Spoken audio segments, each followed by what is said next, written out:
ایک حافظ صاحب نے مجھے بتایا تقریباً میں 20-22 سال سے مؤذنی کر رہا ہوں، اب تک میری تنخواہ 11,000 روپے ہے، لیکن خادمین کی سیلری کی طرف توجہ نہیں دی جاتی ہے کہ ہمیں کتنا بڑھا کر دینا چاہیے، کتنا اضافہ کرنا چاہیے۔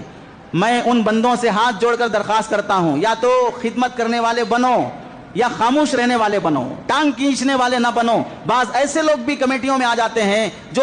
دیتا ہوا دیکھنا بھی برداشت نہیں کرتے۔ اگر کسی امام صاحب کی تنخواہ میں سیلری میں اضافہ ہو جائے 10%، 20% یا ہنگامی طور پر 5-10 ہزار کا دیکھا، اتنا اضافہ ایک ساتھ تمہارے باپ کے گھر سے دے رہے ہو،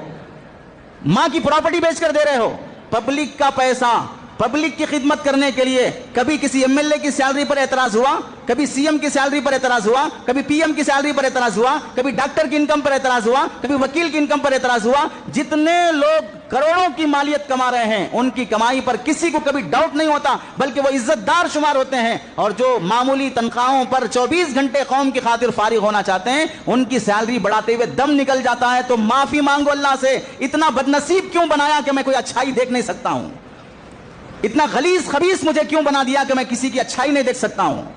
اللہ سے مانگو، اللہم اجعلنی مفتاحا للخیر ومغلاقا للشر، اللہ مجھے خیر کی چابی بنا، برائی کا تالا بنا، میں خیر کا ذریعہ بنوں، برائی کا ذریعہ نہ بنوں۔ اس واسطے رمضان کے مہینے میں جہاں مسجدوں کی خدمت کرنا چاہیے وہاں مسجدوں کی خادموں کی خدمت بھی بہت